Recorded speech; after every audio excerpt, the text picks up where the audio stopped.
Sup YouTube, Kanate7 here, bringing you all a special Mother's Day video. Today I'll be recounting my top 10 favorite moms, and mothers from any anime series I've watched. However, this countdown also includes aunts or cousins or any other family members acting as guardians because they also deserve mention and recognition on Mother's Day. There's no need to discriminate on the awesome motherly figures of anime. But with that, let's get on to the countdown. At number 10, although deceased, is Kanata Izumi, Konata's mother from Lucky Star.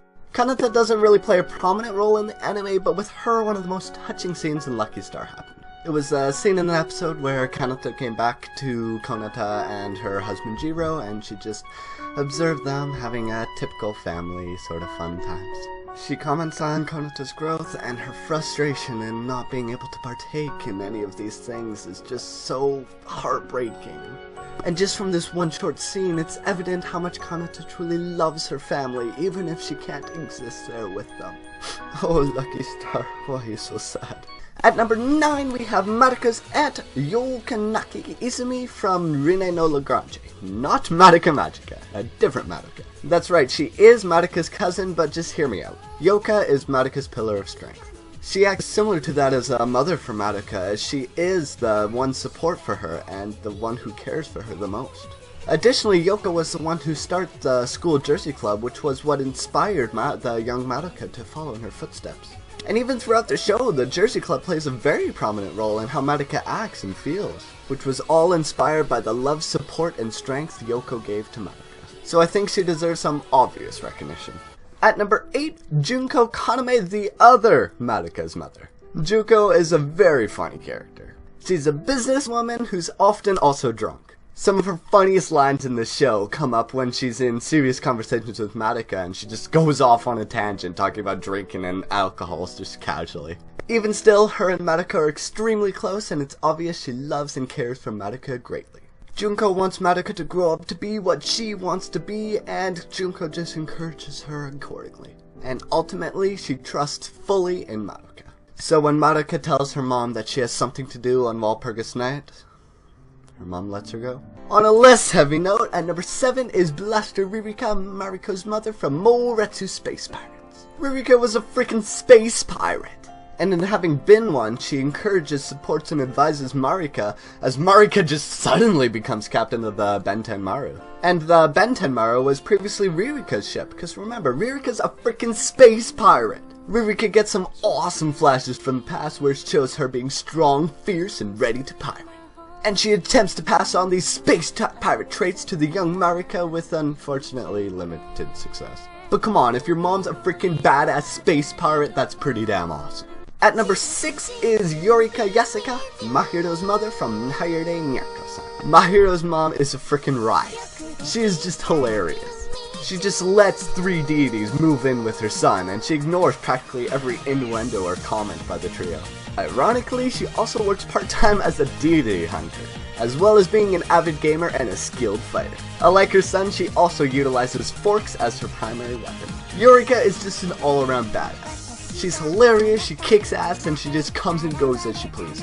Arguably, it can be said that she's not very good though, as she doesn't really mother Mahiro very much at all, but she lets him have a harem, so what else? It all ends well. At number 5 is Panda Mama from Polar Bear Cafe. Panda Mama is very funny. She's a very typical mothering mother, but she is very unsettled by her son's laziness. And she initiates what has become one of my favorite repeated jokes in this show, where she just gets a vacuum and sucks him up. Additionally, Panda Mama actually gets other screen time with her group of friends, where they talk about mundane things like food, or clothes, or kids, or their age, but they also talk about Yama Arashi. Yama Arashi is a boy band group with which her and her friend are very obsessed with. Panda Mama has some very funny scenes, and her interactions with Panda were priceless. And if Panda Mama had never sucked up Panda with a vacuum, then Panda just wouldn't have gotten out, Panda would have never found a cafe, and we wouldn't have had a show. So thank you, Panda Mama, for Polar Bear Cafe. And now I think you should all prepare yourself, because numbers 4 and up contain massive spoilers. You warned enough? Like literally massive spoilers. At number 4 we have Haruko Kamio, Misuzu's aunt from Air. Haruko was forced into the taking care of Misuzu after the death of Misuzu's mother and the disappearance of Misuzu's father. Haruko loves Misuzu as her own child, however because of this, she keeps her distance so it won't hurt as much if she gets taken away. This made Haruko seem distant and cold towards Misuzu, but the reality was just the opposite. And when plot happens and Misuzu's condition worsens, Haruko just decides to adopt her then. Which is, of course, when Misuzu's father returns. Ugh! However, Misuzu does reject her father, and from then on, Haruko starts to act like a mom. Haruko starts to spend a lot more time with Misuzu, but because of Misuzu's condition, there's only so much she can do. Then Misuzu asks to go to the beach, and Haruko takes her there, where Misuzu dies in Haruko's arms. Just leaving Haruko to cry and curse the world, curse herself for all the things they could have now done together as a family. Just really... Oh, anime, why are you so sad? Number 3, Lisa from JoJo's Bizarre Adventure. And just by saying she's a mom already spoils it. Indeed, Lisa is JoJo's long-lost mother. But before we learned about that, she was a mysterious Ripple user and Caesar's master. She brutally trained JoJo and Caesar, and in the end she joined in the fight against the Pillarmen. All while looking badassly styling in her scarf of awesomeness. After Superplot, she is gravely wounded in the fight against Cars, but she manages to hold on. And at JoJo's funeral, she tells the casket that she is, in fact, his mother. Or at least that's what would have happened if JoJo didn't badassly crash his own funeral. Lisa is a tremendous example of a strong, powerful, mysterious mom in anime, but even Arena, her mother, might have been a better example. At number 2, we've got Sanae Furukawa, Nagisa's mother from Clannad. Sanae is childish and a crybaby, and is often having to be chased back by Akio whenever someone has anything bad to say about her bread. However, even though she is shown to be this way, she is also very dependable and strong-willed when necessary. She runs Furukawa Bakery alongside her husband, and she also tutors children outside of that. Additionally, Sanae's youthful appearance can never be mistaken as Nagisa, and was shown that in a couple of hilarious instances in the show. Sanae is an important character in Clannad, and she plays a very comedic and caring role. Sanae plays a much more serious and important role in After Story.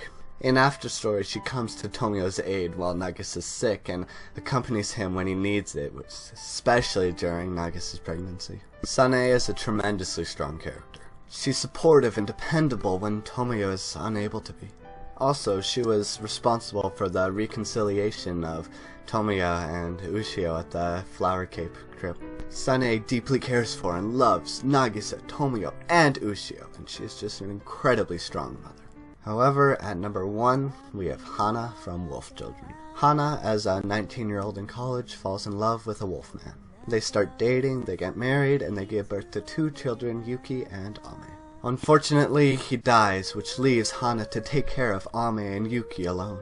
Truly alone, as Hana is scared of people finding out about the true nature of her wolf children, which ultimately results in her move to a rural town. Hana's struggles and triumphs in the protecting and raising of her wolf children is just shown excellently. The strength and resilience of Hana throughout this film is incredible. How much she does for her kids, how much she cares for them, how much she struggles with them, all of it is just shown for us to marvel at. The strength of Hana just shows the strength of mothers, aunts, or guardians everywhere. Hana shows us how amazing moms really are, how we can never give them the gratitude they deserve, nor even truly understand how much they've done for us. Thanks for watching, guys. Have a good one.